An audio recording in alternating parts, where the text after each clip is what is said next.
오늘 이 말씀을 통해서 창조주 하나님이라는 제목으로 함께 은혜를 나누겠습니다.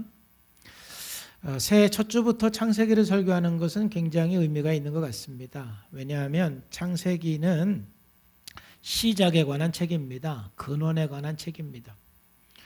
우리가 인생을 살아가면서 이 근원을 안다라는 것은 굉장히 중요합니다. 근원을 안다라는 것은 우리의 존재의 의미, 정체성을 알아갈 수 있기 때문에 그렇습니다. 많은 사람들이 본인의 근원도 모르고 살아가는 분들이 참 많은데 우리는 이 창세기를 통해서 다시 한번 우리의 근원, 우리의 시작에 대해서 말씀을 통해서 상고해 보고 또 우리의 신앙인으로서의 분명한 정체성을 형성해가는 그런 시간이 되기를 주님의 이름으로 축복합니다. 창세기는 50장으로 이루어졌는데 크게 세 가지로 나누어서 설명할 수가 있어요. 첫째는 1장은 세상의 기원입니다. 우주의 기원, 세상의 기원입니다. 그리고 2장에서 11장은 민족들의 기원입니다. 즉 셈 족속이라든지 함 족속이라든지 가나안 족속이라든지 야벳 족속, 또 암몬 족속, 모압 족속, 또는 에돔 족속과 같은 그 많은 그 민족들의 기원이 2장에서 11장까지 이루어지고 있습니다. 그리고 12장에서 50장까지는 바로 이스라엘의 기원입니다. 이스라엘의 기원이 왜 중요하냐면 바로 축복의 통로이기 때문에 그렇습니다. 창세기의 주제는 시작 기원인데 사실은 이 창조한다라는 거하고 축복한다라는 말은 같은 말입니다. 창조라는 말이 히브리어로 바라입니다. 바라. 근데 축복은 바라크입니다. 바라크. 그러니까 바라크. 그러니까 한자 차이인데 그러니까 어원이 같고 그래서 창조한다, 축복한다 이 말은 같은 뜻이에요. 그러니까 하나님의 창조는 곧 하나님의 축복입니다. 하나님의 창조 속에 하나님의 축복이 있는 겁니다. 그래서 하나님께서는 항상 만물을 창조하시고 아담과 하와를 축복하고 축복의 통로로 사용하셨습니다. 그리고 이제 모든 열방에 하나님께서 복을 주기 위해서 아브라함을 선택을 해서 아브라함이 축복의 통로가 되게 하셨고 그 다음에는 이스라엘을 하나님의 축복의 통로로 사용하셔서 온 민족에게 하나님의 복을 주기를 원했던 것입니다. 그래서 여러분들이 창세기를 읽으면서 제가 이제 앞으로 많이 강조하고 여러분들에게 말씀드리는 단어는 톨레돗입니다. 톨레돗. 한번 따라해 볼까요? 톨레돗. 톨레돗. 이 톨레돗이라는 뜻은 계보라는 뜻이에요. 계보 또는 족보 이런 뜻인데 창세기에서 중요한 건 뭐냐면은 바로 축복의 계보가 쭉 나와요. 바로 이 창세기 그 축복의 계보가 쭉 나오면서 바로 지금 저와 여러분들이 그 축복의 계보 속에 있는 거예요. 그러니까 창세기에서 굉장히 중요한 그 개념은 지금 축복의 계보에 있는 사람, 축복의 계보에서 벗어난 사람. 그 말은 좀 다르게 표현을 하면은 하나님의 창조 질서에 있는 사람, 하나님의 창조 질서에서 벗어난 사람이라고 말할 수가 있어요. 그러니까 중요한 것은 이 톨레돗이 중요한 겁니다. 하나님의 축복의 계보를 이어가는 사람. 그래서 하나님은 아담과 하와를 창조하시고 아브라함을 선택을 해서 그때부터 지금까지 쭉 축복의 계보가 이어지게 되는 것이고 그래서 창세기 12장부터는 바로 그 축복의 계보를 우리들에게 말씀해 주는 거예요. 여러분 정말 창세기를 우리가 함께 나누면서 축복의 계보가 된 것 감사하시고 정말 여러분 축복의 통로가 되고 축복의 계보가 되는 삶이 되기를 주님의 이름으로 축복합니다. 창세기의 저자는 모세입니다. 다른 여러 가지 이론도 있지만 사실 예수님도 창세기는 모세가 기록했다라고 인정을 했기 때문에 창세기의 저자는 모세로 생각하는 것이 맞습니다. 사실 모세가 기록한 성경을 여러분들이 처음 읽으면 창세기가 나오죠. 그 다음에 뭡니까? 출애굽기, 그 다음에 레위기, 그 다음에 민수기, 그 다음에 신명기. 여기까지가 5권이 이 5권을 갖다가 모세오경이라고 그래요. 모세오경. 그래서 바로 이 모세오경은 모세가 기록한 것입니다. 그래서 이 모세오경은 토라로서 현재 이스라엘 나라에게도 굉장히 중요한 말씀입니다. 이 모세오경이 모세가 저자라는 것을 예수님께서 인정하시는 것은 몇 구절만 보면 마가복음 10장 3절에 대답하여 이르시되 모세가 어떻게 너에게 명하였느냐. 예수님께서 그렇게 말씀했을 때 여기서 모세가 어떻게 너에게 명하였느냐, 이 말은 모세오경을 말하는 거예요. 그러니까 예수님께서는 모세오경을 모세가 썼다, 창세기부터 신명기까지는 모세가 썼다라고 인정해 주시는 거예요. 또 누가복음 24장 44절에서도 또 이르시되 내가 너희와 함께 있을 때에 너희에게 말한 바 곧 모세의 율법과 선지자의 글과 시편의 나를 가리켜 그랬는데, 지금 예수님께서 모세의 율법을 할 때는 창세기부터 신명기까지를 말하는 거예요. 그러니까 창세기부터 신명기까지는 모세가 기록했다라는 것을 예수님께서 인정하시는 것이죠. 그리고 선지자의 글은 선지서를 말하는 것이고 시편은 시편을 말하는 것이죠. 바로 모세오경, 선지자의 선지서, 그리고 시편에서 예수님을 가리켜 어떻게 말씀했는지 예수님께서는 묻고 있지요. 여러분, 모세가 이렇게 창세기부터 신명기까지 기록을 했는데, 그런 어떤 사람들은 저도 그런 생각을 했습니다만은, 모세가 다른 거는 몰라도 그럼 창세기를 어떻게 기록했을까? 아담 때 이야기를 모세가 알 리가 없고, 또 가인, 아벨, 모세가 알 리가 없는데 어떻게 모세가 창세기를 기록을 했을까? 그것은 나중에 신학을 공부해 보니까 어려운 질문은 아니었는데, 공부하기 전에는 그게 굉장히 어려운 질문이었죠. 그러니까 하나님께서는요, 아담과 하와를 창조하시고 아직 문자가 이렇게 있지도 않고 종이도 없고 또 인쇄술도 없기 때문에 하나님의 그 말씀을 구전을 통해서 전할 수밖에 없었고, 특별히 하나님의 택함 받은 그 축복의 계보의 사람들에게는 구전을 통해서 하나님의 말씀이 1.1에 틀리지 않도록 전하도록 하나님께서 특별한 은혜들을 주셨어요. 그러니까 아담과 하와를 하나님께서 창조하셔서 바로 아담에게는 하나님께서 창조에 대한 그 개략적인 설명을 분명히 하나님께서 아담에게 해주신 거예요. 그리고 그 이야기를 이제 아담 때부터 계속 구전을 통해서 내려오다가 또 이제 문자가 생기고 종이가 발견을 하면서 그것을 또 기록으로 남겨놓았던 것도 있지요. 그래서 이제 그런 것들을 바탕으로 해서 모세가 하나님의 감동을 받아서 창세기를 기록을 한 것입니다. 또 재미있는 것은 여러분 고대 근동 지역에 보면 창세기와 비슷한 창조 이야기들이 참 많이 있습니다. 저는 그래서 참 그걸 이상하게 생각을 했는데, 생각을 해보니까 이제 아담과 하와 때부터 구전을 통해서 이 창조 이야기가 계속 이렇게 내려갔는데, 이제 민족들이 점점 많아지고 확장이 되면서 그들이 이제 확장되면서 그 이야기들을 가지고 이제 갈 거 아닙니까? 그래서 그 이야기들이 계속 전해지는데, 사실은 성경이 기록되는 하나님의 택함받은 그 계보인 사람들 외에 다른 쪽으로 이야기들은 시간이 지나면서 조금씩 변질이 되는 거예요. 또 변질이 될 수밖에 없는 거예요.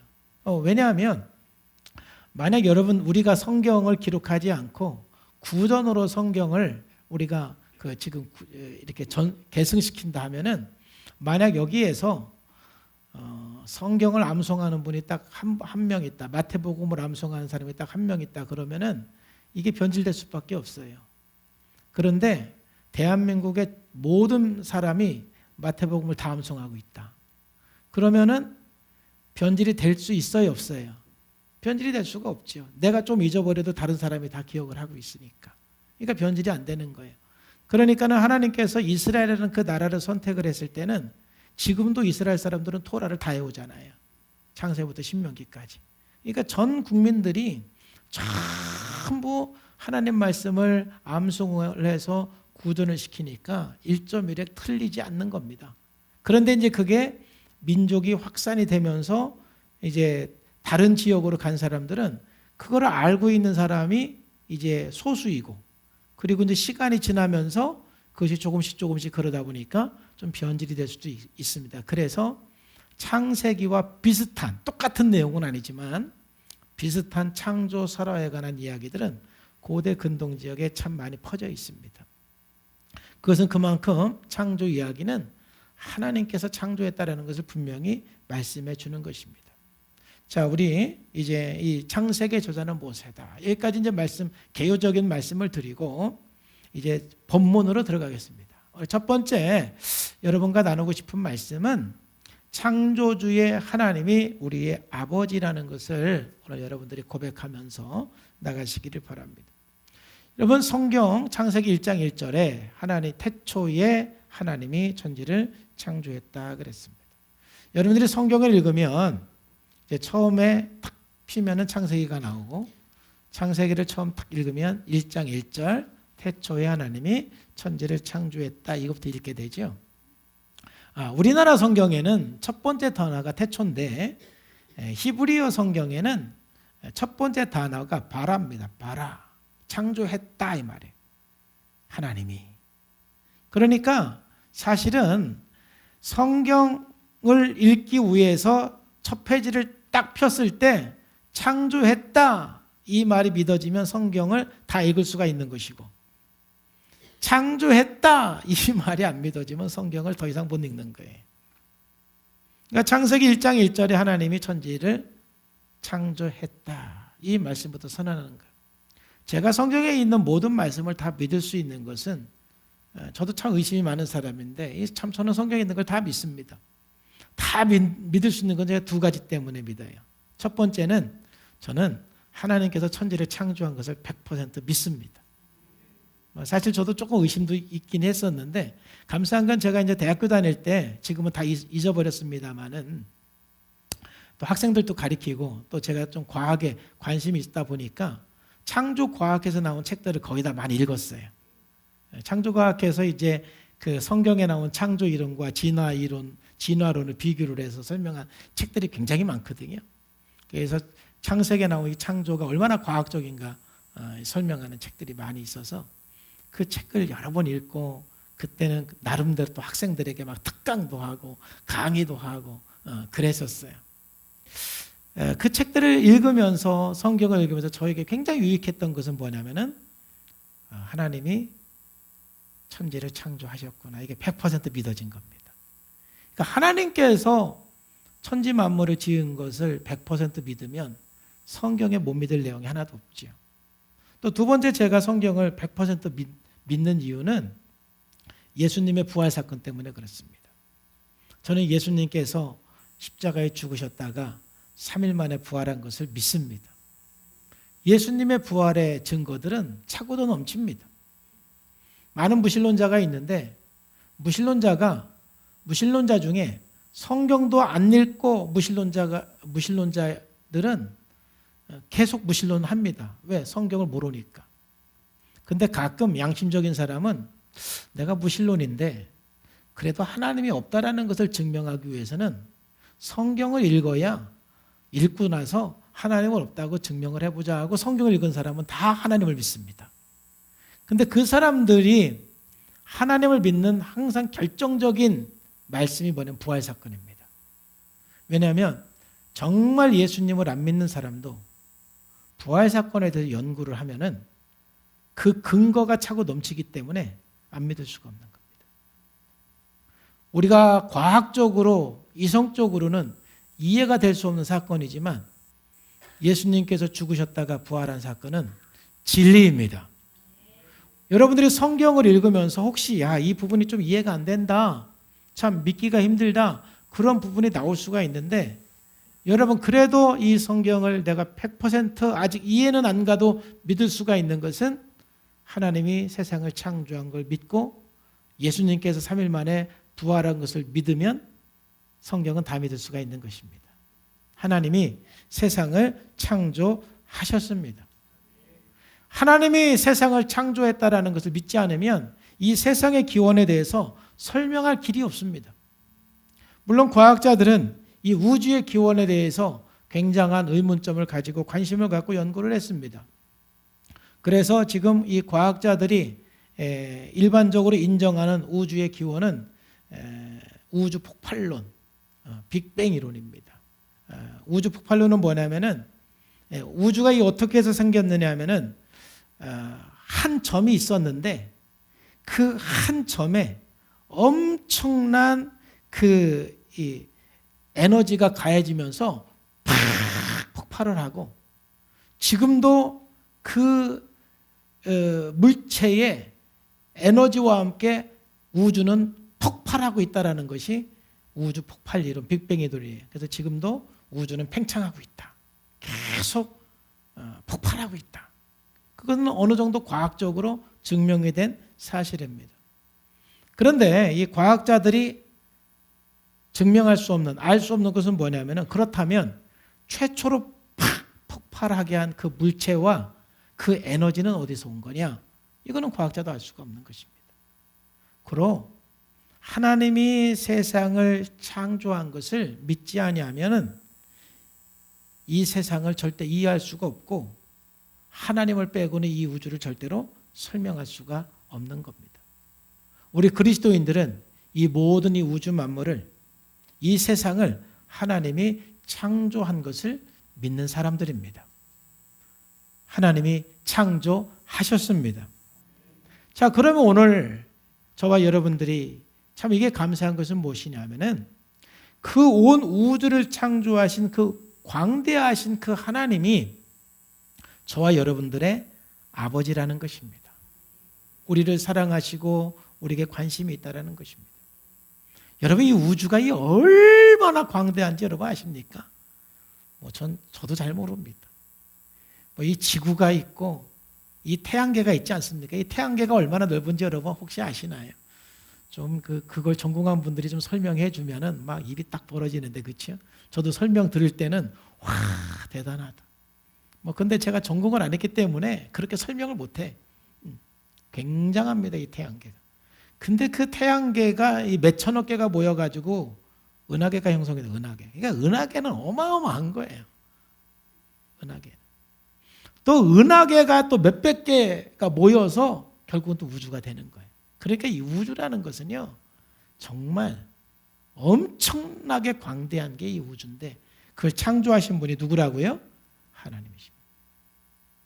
우리가 2022년도로 우리가 살아가면서 그 광대하신 그 하나님을 바라보고 그 하나님이 나의 아버지임을 믿고 나가는 것은 우리들에게 굉장한 삶의 힘이 되고 소망이 됩니다.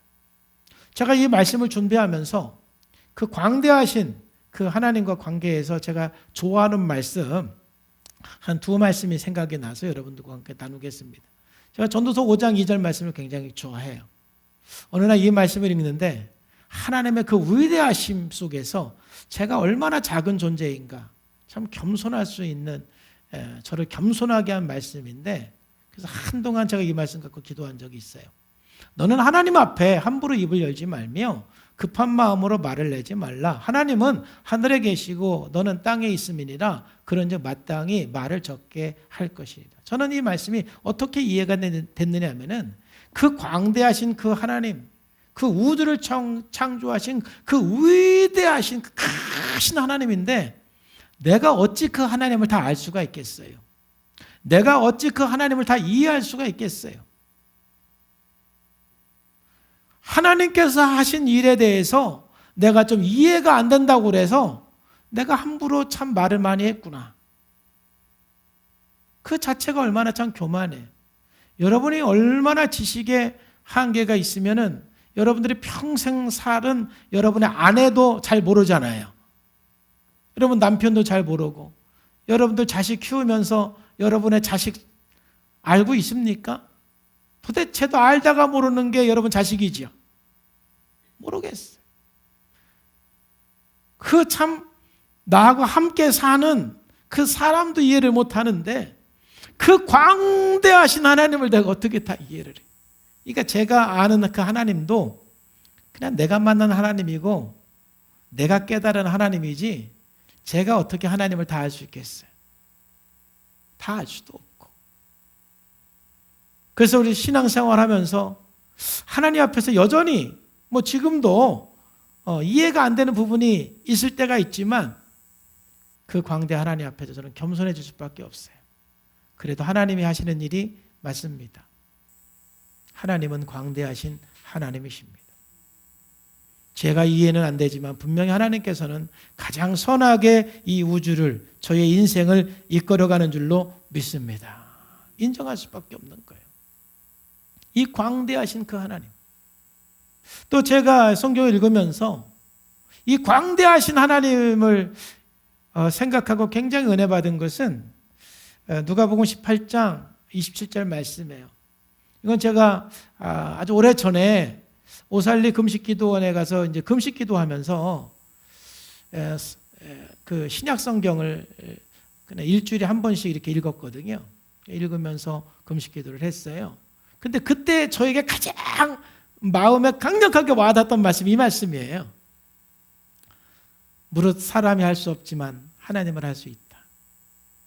그러니까 저는 지금도 늘 이 말씀을 붙들고 살아요.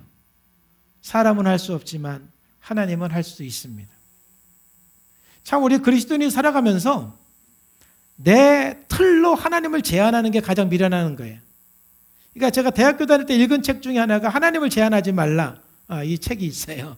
아주 감동적으로 읽었던 기억이 나요. 하나님을 제한하는 것이 참 미련한 거예요. 그 광대하신 하나님은 어떻게 우리가 한정을 지을 수가 있어요? 나는 할 수 없지만, 나는 불가능해 보이지만 하나님은 하실 수 있습니다. 이 광대하신 그 하나님 앞에서, 이 우주를 창조하신 그 하나님 앞에서 항상 이러한 믿음을 가지고, 하나님, 나는 할 수 없지만 하나님은 할 수 있습니다.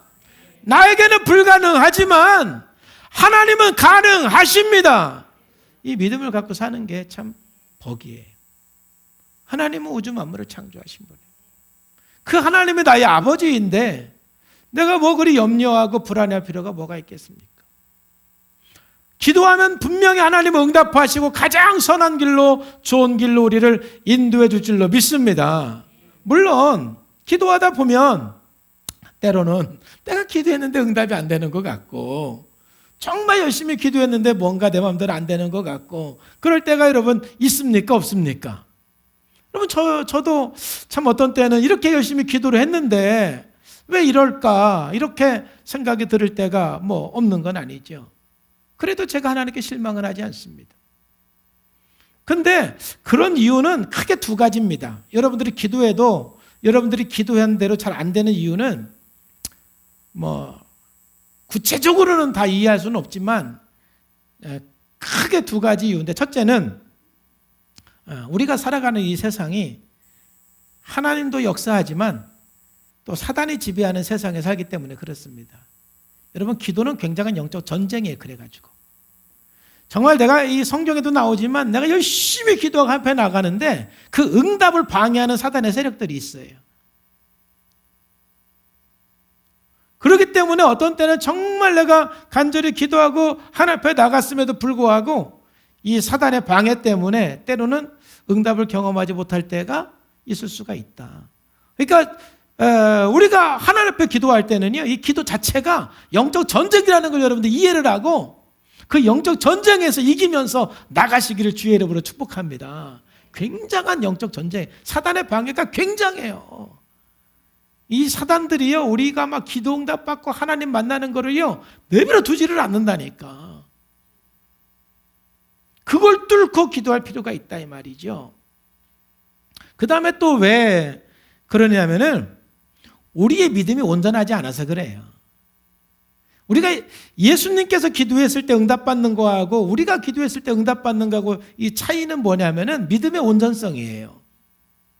예수님은 100% 하나님의 음성을 듣고 100% 믿음으로 기도했지만 우리들은 100% 음성을 못 듣고 100% 믿음이 없는 거죠. 그래서 일례로 보면은 이 선교사님 나간 분들이 그런 고백들을 참 많이 해요. 한국에서 아픈 사람을 위해서 기도할 때는 하나도 이렇게 나은 경험이 없는데 선교지에 가서 기도하면 그렇게 잘 낫는데요. 왜 그럴까요? 한국에서는 아프면 일단은 먹을 약도 있고 갈 병원도 있으니까 하나님이 치료해 주지 않아도 병원에 가면 되잖아요. 그러니까 오늘 우리 서예리 자매님을 위해서도 기도하고 미소를 위해서도 기도했지만 두 사람의 차이는 뭐냐면은 그래도 서예리 자매는 한국에서 사니까 지금 병원에 있어요. 병원에서 산소 마스크도 이렇게 끼고 도움 받아요. 근데 미소 자매는 베트남에 사니까 병원도 갈 수가 없어요. 그런 혜택들이 없는 거예요. 그러니까 이제 더 어떻게 합니까? 여러분들이 그런 상황이라면 내가 아픈데 병원도 없어, 약도 없어, 아무것도 없어요. 그러면 더 간절히 믿음을 갖고 기도하지 않겠어요? 그러니까 우리가 살아가는 이 과학 문명 속에서 살아가다 보니까 저와 여러분들이 정말 하나님을 안 믿으려고 해서 그런 게 아니라 이런 그 환경 속에 살면서 참 온전한 믿음으로 산다라는 그 자체가 참 어느 정도 한계는 있다. 이걸 우리가 인정하셔야 돼요.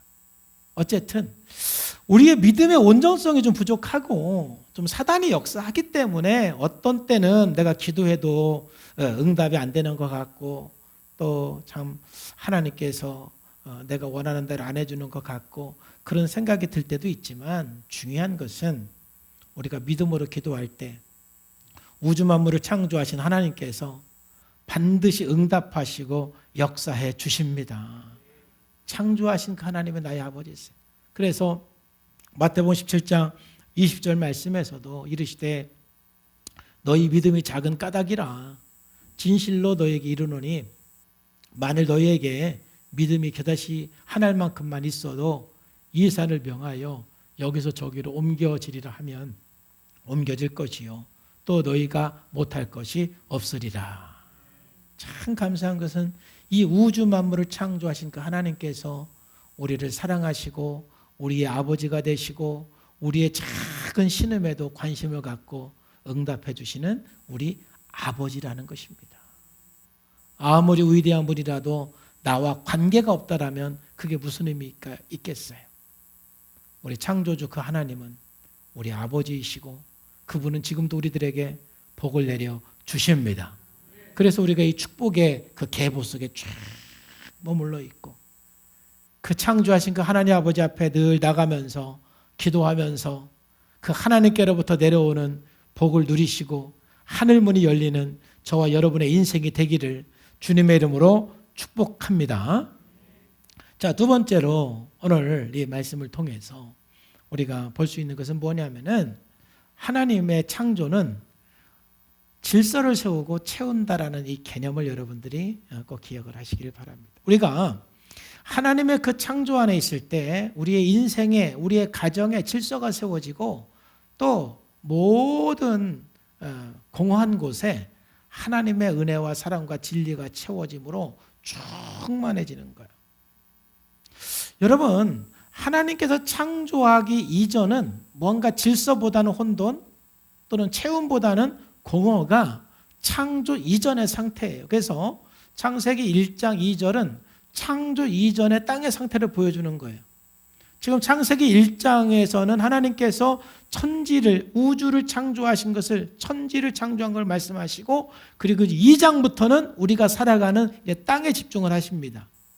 근데 이 땅이 아직 하나님의 창조의 역사가 일어나기 이전인데 하나님의 창조의 역사가 일어나기 이전, 즉 하나님께서 축복을 주기 이전은 어떤 상태냐? 혼돈과 공허의 상태입니다. 그리고 흑암이 깊음 위에 있고 하나님의 영은 그 수면 위에 운행했다. 하나님께서 그 수면에 운행을 했어요. 그러나 하나님의 창조 역사가 시작이 되기 이전에는 혼돈과 공허 그리고 흑암이 깊음 위에 있는 상태이다. 혼돈이라는 것은 뭔가 형태가 없는 또 황량한 상태, 즉 무질서한 상태를 말합니다. 무질서한 상태. 오늘 여러분들이 이 말씀을 들으면서 여러분들의 그 삶이 그 무질서에서 그 질서가 잡히기를 주의 이름으로 축복합니다. 그게 하나님의 창조 역사예요. 또 공허라는 것은 생명체가 없는 것, 뭔가 이 공허한 상태를 말하는 것이에요. 바로 이러한 상태에 하나님의 창조가 시작이 되었고, 하나님께서 창조하면서 혼돈이 물러가고 질서가 세워지고, 하나님이 창조하면서 공허가 물러가고 하나님이 채워주시는 겁니다. 자, 그러면 하나님께서 창조하신 그 내용을 대략적으로 일단 설명을 보면은, 자, 첫째 날에서 셋째 날까지의 하나님의 창조는 혼돈을 물리쳐서 질서를 세우는 겁니다. 그리고 넷째 날에서 여섯째 날까지의 창조는 바로 채우셔서 공허를 물리치는 것입니다. 오늘은 첫째 날부터 셋째 날까지 여러분들과 함께 살펴볼 것입니다. 첫째 날에는 빛을 창조했습니다. 둘째 날에는 하늘을 창조했습니다. 셋째 날에는 땅을 창조했습니다. 그럼으로써 이 땅에 혼돈이 물러가게 하신 것입니다. 그리고 이것은 또 공간입니다. 바로 이 공간 속에서 넷째 날 해, 달, 별이 창조가 됐습니까? 첫째 날하고 짝을 이루지요. 그리고 다섯째 날 새들과 물고기를 창조했습니다. 바로 둘째 날하고 짝을 이룹니다. 여섯째 날 동물과 사람을 창조했습니다. 셋째 날하고 짝을 이루지. 그러니까 넷째 날에서 여섯째 날까지는 뭔가 비어있는 공간을 채우시는 하나님의 창조의 역사인 것입니다. 그래서 하나님의 창조는 혼돈을 물러가게 해서 질서를 세워가고, 그리고 채우셔서 공허를 떠나가게 하는 것이 하나님의 창조예요. 저와 여러분들이 하나님의 창조의 세계 속에서 축복의 계보 속에 있을 때 여러분의 삶의 모든 혼돈이 떠나갈 줄로 믿습니다. 여러분의 삶 가운데 있는 모든 공허가 떠나갈 줄로 믿습니다. 그게 하나님의 창조인 것입니다. 그래서 우리가 하나님의 창조 속에 거하는 것이 얼마나 감사한지 몰라요. 좀 더 구체적으로 이제 첫째 날부터 셋째 날까지 한번 보시면, 하나님이 이르시되 빛이 있으라 하시니 빛이 있었고 빛이 하나님 보시기에 좋았더라. 하나님이 빛과 어둠을 나누사 하나님이 빛을 낮이라 부르시고 어두움을 밤이라 부르시니라. 저녁이 되고 아침이 되니 이는 첫째 날이다 그랬어요. 그러니까 하나님께서 맨 처음 창조하신 것은 바로 빛을 창조했고, 빛을 창조하니까 빛의 반대가 되는 어두움이 그냥 형성이 된 것이죠. 근데 여기에서 저녁이 되고 아침이 되니 이는 첫째 날이다 그랬을 때, 이 첫째 날은 지금 우리가 생각하는 24시간이라기보다는 창조의 순서로 보는 것이 훨씬 더 낫습니다. 왜냐하면 사실 시간의 개념이라는 것은 이제 넷째 날 태양의 창조가 돼야만 사실은 시간의 개념도 이제 있게 되는 건데, 그리고 창조한 내용들을 보면은 이게 24시간에 창조되었다라기보다는 일정한 기간 속에 창조되었던 것을 볼 수가 있어요. 그러므로 이것은 24시간의 날이라기보다는 창조의 순서로 보는 것이 훨씬 더 제가 볼 때도 나은 것 같습니다. 그래서 첫 번째 하나님께서 창조한 건 뭐냐? 빛을 하나님께서 첫 번째로 창조하셨어요. 자, 두 번째로 하나님께서 창조하신 게 뭡니까? 하늘입니다. 하나님이 이르시되 물 가운데 궁창이 있어 물과 물로 나누시라 하시고, 하나님이 궁창을 만드사 궁창 아래의 물과 궁창 위의 물로 나누게 하시니 그대로 되니라. 하나님이 궁창을 하늘이라 부르시니라. 저녁이 되고 아침이 되니는 둘째 날이라. 그러니까 지금 우리가 살고 있는 하늘 위의 물과 하늘 밑의 물로 나뉘었다는 것이요. 궁창 위의 물과 궁창 아래의 물로 나뉘면서 이 하늘이라는 공간이 생기게 된 것입니다. 그리고 세 번째 날에는 바로 이제 땅을 창조했습니다. 하나님이 이르시되 천하 물이 한 곳으로 모이고 묻히 드러났다. 뭔가 큰 지각 변동을 통해서 이제 뭔가 막 솟아나는 곳도 있고 낮아지는 곳도 생기면서 이제 물은 한 곳에 모이고 또 묻이 드러나서 땅이 형성이 된 것입니다. 하나님이 묻을 땅이라고 부르시고 모인물을 받아라 부르시니 하나님 보시기에 좋았다 그랬습니다.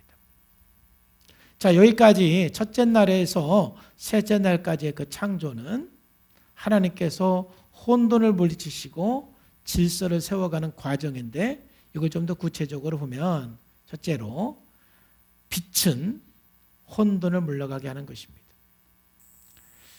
하나님의 이 창조 이전에는 혼돈이었는데 그 혼돈이 물러가고 질서가 세워지는 데는 하나님께서 빛을 창조하신 것입니다. 하나님이 이르시되 빛이 있으라.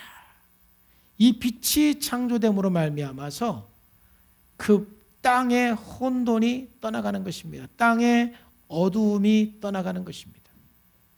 여러분, 우리의 삶 가운데 하나님의 빛이 임할 때, 하나님의 빛이 우리들에게 비춰질 때 우리 인생의 모든 혼돈은 물러가고 질서가 세워지기 시작하는 것입니다. 저와 여러분의 삶의 빛은 무엇입니까? 오늘 우리 가운데 역사하는 그 빛은 하나님의 말씀입니다. 시편 119편 전체가 하나님 말씀에 대한 찬양입니다. 근데 시편 119편 105절에 주의 말씀은 내 발의 등이요 내 길의 빛이다 라고 말씀을 했어요. 하나님의 말씀이 여러분들에게 깨달음으로, 하나님의 말씀이 여러분들에게 빛으로 다가올 때 하나님의 빛이 여러분들에게 임하고 여러분들에게 창조가 이루어지고 있는 것입니다. 하나님의 빛은 우리의 인생을 새롭게 창조해 나가는 것이고, 그 하나님의 빛이 말씀 가운데 이루어질 때 혼돈이 떠나가고 질서가 생기는 것입니다. 하나님의 말씀과 하나님의 계명은 우리의 삶에 질서를 세우는 것이다. 여러분, 그래서 참 말씀이 우리들에게 감사한 겁니다. 여러분, 말씀이 없는 곳은 혼돈입니다. 그래서 여러분의 인생에 하나님 말씀이 있기를 축복합니다. 말씀 없는 인생은 혼돈입니다. 여러분 가정에 말씀이 있어야 돼요. 말씀이 없으면 그 가정이 혼돈스럽습니다. 기준이 없습니다. 여러분, 우리나라도 마찬가지 아니겠습니까? 우리나라 안에 뭔가 기준이 되는 말씀이 있고 또 규칙이 있고 기준이 있고 법이 있어야 돼요. 만약 우리나라에 법이 없다라면 얼마나 혼돈스럽겠어요. 만약 교통법이 없다, 그러면 여러분 오늘 차를 가지고 집에 갈 때 얼마나 혼돈스럽겠어요. 막 사거리에 말이죠, 신호등이 고장나가지고 한번 차가 엉키기 시작하면은요 아주 막 혼돈스럽지 않습니까? 뭔가 이 법이라는 것이 우리의 삶에 부담을 주는 것 같지만 그 법이라는 것은 우리의 모든 공동체와 삶 가운데 혼돈을 물러가게 하고 질서를 세워주는 겁니다. 그런데 정말 우리의 삶 속에 질서를 세워주는 것은 하나님의 말씀의 빛입니다. 하나님의 말씀이 없으면 내 인생 자체가 혼돈입니다. 혼돈스러운 인생이 되는 것입니다. 무엇보다도 하나님께서 나에게 말씀의 빛이 계속 임할 때 내가 왜 사는지, 내가 어떻게 살아야 되는지, 내가 무엇을 위해 살아야 되는지 삶의 질서가 생기는 겁니다. 그런데 말씀이 없을수록 우리는 참으로 혼돈스러운 인생을 살게 됩니다. 혹시 여러분의 지금 인생이 뭔가 좀 혼돈스럽지 않습니까? 혹 그런 분이 있다면 여러분 말씀 안으로 나오시기를 주님의 이름으로 축복합니다. 정말 여러분들이 지금까지 이제 인생을 살면서 제 설교를 들으면서도 뭔가 막 목사님 설교를 들을 때마다 막 말씀이 막 깨달아지고 막 하나님의 빛이 막 보이는 그런 아마 때가 여러분들에게 있었을 거예요. 그렇죠? 설교 막 듣기만 하면 막 감동되고 눈물 나고 막 깨달아지고 막 뭐가 이 가슴에 꽉 찬 그런 느낌이 있었을 거예요. 그렇죠? 여러분 그때 여러분의 인생의 질서가 세워진 겁니다. 그래야 여러분 인생의 질서가 세워지는 거예요. 여러분 성경을 읽을 때마다 여러분들 깨달아지고 은혜가 되고 막 말씀 묵상하면 막 어떤 때는 막 눈물도 나오고 막 깨달아 확 오는 거예요. 여러분 그 말씀의 빛이 있어야 하나님의 창조 속에 내가 있는 것이고 여러분들이 혼돈에 떠나가고 인생의 질서가 세워지는 거예요. 근데 말씀을 읽어도 막 잠이 안 오니까 성경 읽어야 되겠다. 잠잘라고 성경 읽어?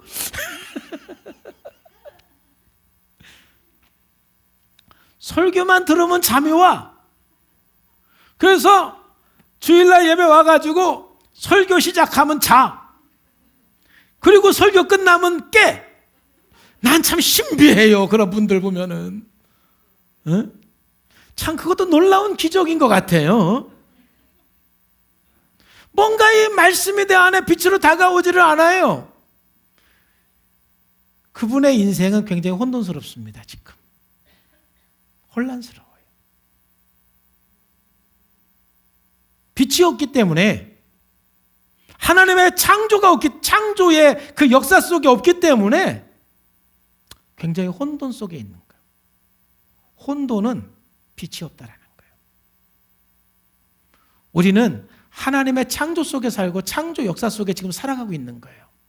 끊임없이 하나님의 창조는 빛이 있어라 그때 끝이 난 것이 아니라 그 빛은 여전히 우리의 모든 삶 가운데 지금 비춰지고 있는 겁니다. 그래야만 내 삶의 혼돈이 물러가는 거예요. 제가 예수 믿고 가장 감사한 것은 예수님 믿고 하나님 말씀을 통해서 제 인생의 혼돈이 끝났기 때문에 그렇습니다. 참 예수님 만나기 전에는, 예수님 알기 전에는 내가 어디서부터 왔는지, 내가 왜 살아야 되는지, 내가 무엇을 위해 살아야 되는지, 내가 어디를 향해서 가고 있는지, 내가 왜 공부를 해야 되는지, 내가 왜 열심히 일을 해야 되는지 그런 대답이 없었지요.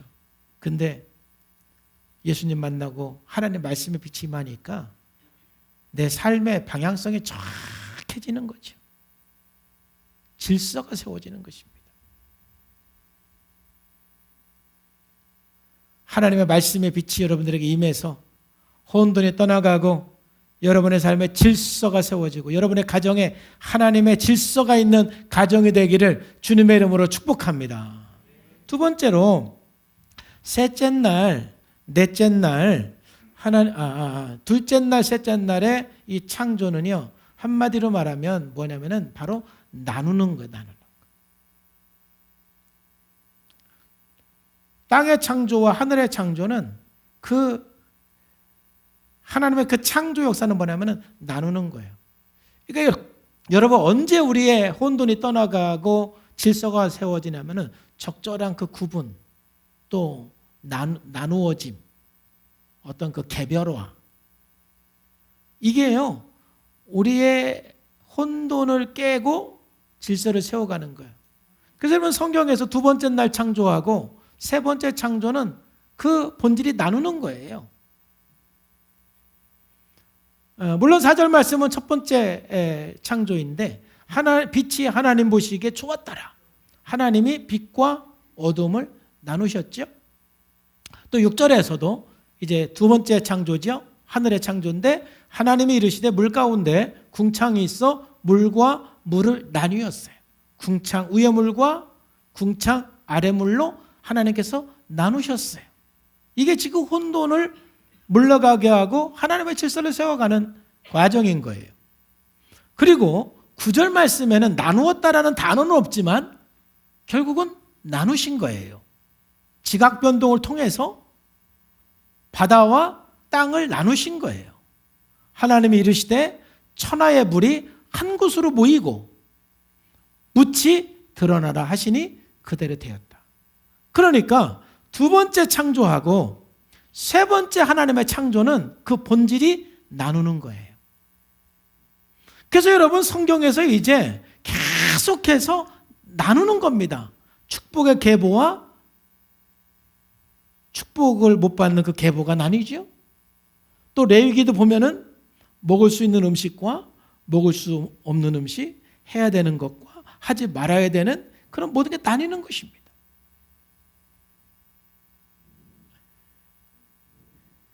적절하게 우리의 삶이 나눔으로써 혼돈이 떠나가고 질서가 세워지는 것입니다. 여러분이 지금 만약 혼돈 가운데 있다라면 뭔가 분리되지 않아서 혼돈스러운 게 있습니다. 분리돼야만 여러분들의 혼돈이 끝나는 경우가 있습니다. 예를 들면은 이 사람하고는 더 이상 만나지 말아야 되는 사람인데 계속 만나면 여러분 인생 혼돈스러운 것입니다. 뭔가 지금 먹지 말아야 되는 건데 계속 먹고 있으면 여러분 혼돈스러운 것입니다. 여러분 뭔가 지금 하지 말아야 되는 일인데 그거와 분리되지 못하고 계속 붙잡고 있으면 여러분의 인생은 혼돈스러운 것입니다. 우리가 그 혼돈에서 질서가 세워지려면 뭔가 분리될 거는 정확하게 분리되어야만 혼돈이 끝나고 질서가 세워질 줄로 믿습니다. 분리시킬 건 분리시키셔야 돼요. 떠날 거는 떠나 보내셔야 돼요. 본토 친척 아비집을 떠나라. 풀립니다. 세상을 떠나지 않고는, 쾌락을 떠나지 않고는, 그거와 분리되지 않고는 우리의 혼돈이 끝나지 않는 거다 이 말이에요.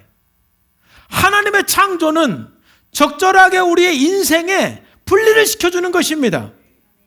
우리가 분리가 될 건 분리가 되고 연합을 할 거는 연합을 해야 될 줄로 믿습니다.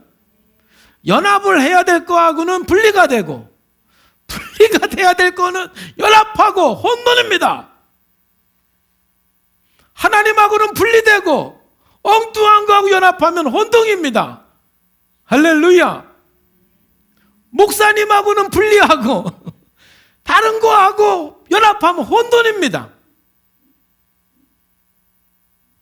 참 하나님의 이 세 번째 창조와 두 번째 창조가 읽으면서 재밌었어요. 저도 그냥 성경을 읽을 때하고 설교를 준비하면서 읽을 때는 달라요.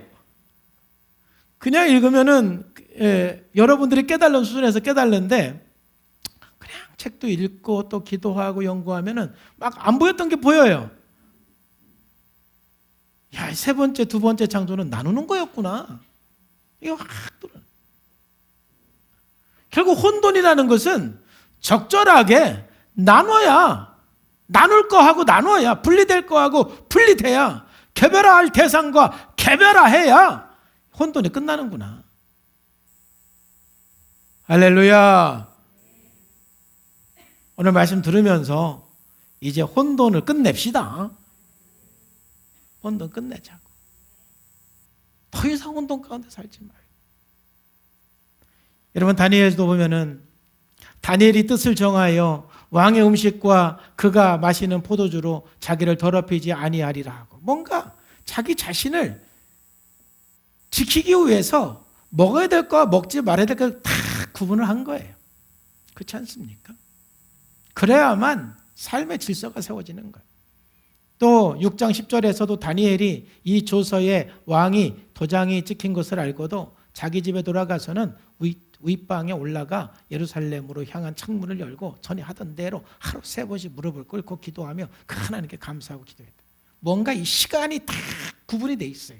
기도하는 시간이 딱 구분이 돼 있어요. 성경 읽는 시간이 구분이 돼 있고 예배하는 시간이 구분돼 있고 물론 또 쉬는 시간이 구분돼 있고 그래서 저와 여러분들에게 제가 도전하고 싶은 것은 여러분 시간에 대한 분명한 구조와 시간에 대한 구분이 있기를 주의 이름으로 축복합니다.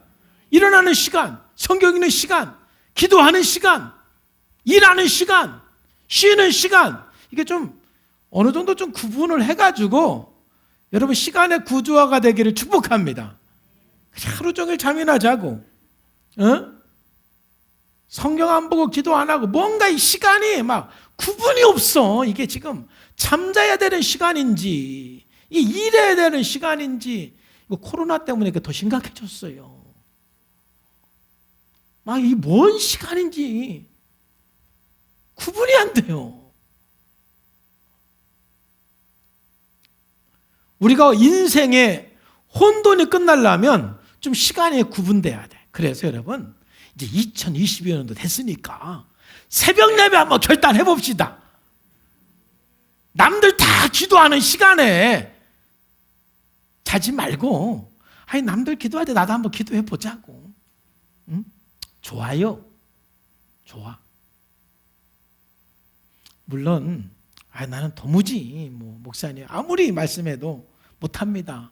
그러면은 마음에 너무 부담감 갖지 마세요. 그냥 일어나는 시간에 기도의 시간을 갖기를 축복합니다. 결단하셔야 돼요. 여러분 재정도 좀 구분 좀 하시기를 주님의 이름으로 축복합니다. 하나님 앞에 드릴 헌금 좀 구분하고, 여러분 교육비, 생활비 좀 구분하고, 또 여러분 취미 생활에 쓸 수 여러 가지 좋아하는 거, 이게 좀 뭔가 재정도 좀 구분이 돼야 질서가 세워져요. 하여튼 용돈 예를 들면 30만 원 주면 하루 만에 다 쓰고, 그럼 재정에 구분이 없는 거예요. 구분이. 어느 정도의 재정에도요 구분이 돼야 돼. 그래야만 질서가 있는 거예요. 혼돈이 떠나가는 거예요. 혼돈은 적절하게 구분해야 된다. 나눠야 된다.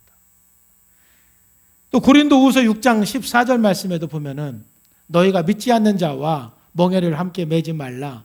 의와 불법이 어찌 함께하며 빛과 어둠이 어찌 사귀냐 그랬잖아요. 여러분 좀 적절하게 아까 말씀드렸는데 세상과는 좀 어느 정도 구분하기를 주님의 이름으로 축복합니다. 예수 믿는 사람이 너무 세상 사람하고 구분이 안 되면 우리 인생 혼돈스러워지는 거예요. 좀 예수 안 믿는 사람하고는 그래도 조금이라도 좀 구분이 되는 그런 삶이 돼야 되지 않겠습니까? 그리고 제가 마지막으로 이제 프로그램에서 많이 강조하는 것은 인간관계 속에서도 어느 정도 개별화가 되기를 주님의 이름으로 축복합니다. 너무 의존도 하지 말고 너무 통제도 하지 말고 너와 나 사이에는 그래도 어느 정도 인격적인 선이 있어야 돼. 인격적인 선. 그러니까 옛날에 저희들 초등학교 때 책상에 금 그은 게 굉장히 성경적이었더라고. 옛날 우리 초등학교 책상은 다 금이 그어졌어. 그냥 다. 넘어가면 안 돼. 거기는. 넘어가면 벌금 내고 막 꿀밤 맞고. 물론 또 사이 좋을 때는 살짝 넘어가도 상관없는데 어쨌든 뭐 인격적인 선이 좀 있어야 돼요. 그래서 아무리 아들이라도 아무리 자식이라도 좀 지킬 건 좀 지켜주고, 아무리 부부라도 지킬 건 좀 지켜주고, 좀 그런 개별화가 있어야지. 그럼 그 개별화가 없으면 그 관계는 혼돈이다. 그 관계는. 그게 뭐 부모 자녀 관계든 부부 관계든 너무 선이 없고 개별화가 없고 구분이 안 돼 있으면 그거는 혼돈이야. 혼돈. 어느 정도 구분이 있어야 되는 거예요. 구분이 있어야만 혼돈이 떠나가고 질서가 세워진다라는 것을 하나님의 창조 속에서 우리들에게 말씀해 주고 있어요. 그러므로 우리가 하나님의 창조 안으로 들어오면 들어올수록, 하나님의 말씀 안에 들어오면 들어올수록 우리는 자연스럽게 구분할 줄 알게 되는 거예요. 떠날 걸 떠날 줄 알고, 구별할 거 구별할 줄 알고, 나눌 거 나눌 줄 알고. 그러므로 우리 질서가 세워지는 겁니다. 하나님의 창조 속에서 여러분의 인생과 또 가정과 우리 교회와 이 나라가 하나님의 그 창조 속에서 모든 혼돈이 떠나가고 질서가 세워지기를 주님의 이름으로 축복합니다. 그리고 위대하신 그 하나님 앞에, 그분이 우리 아버지이시니까 여러분, 네, 그 하나님 앞에 나가서 응답받고 그 하나님의 도우심과 돌봄을 또 경험하는 2022년도가 되기를 주님의 이름으로 축복합니다. 기도하겠습니다. 하나님 아버지 감사합니다. 오늘도 주님께서 말씀하셔서 은혜 주시고 함께해 주심을 감사합니다. 하나님의 창조 속에 우리가 거하면서 하나님의 창조 안에서 우리가 흑암의 모두 혼돈이 떠나가고 질서가 세워지는 삶이 되고 창조주 하나님 앞에 늘 나아가 응답받는, 보호받는 그런 삶이 될 수 있도록 은총을 더하여 주시옵소서. 예수님의 이름으로 감사하며 기도하옵나이다.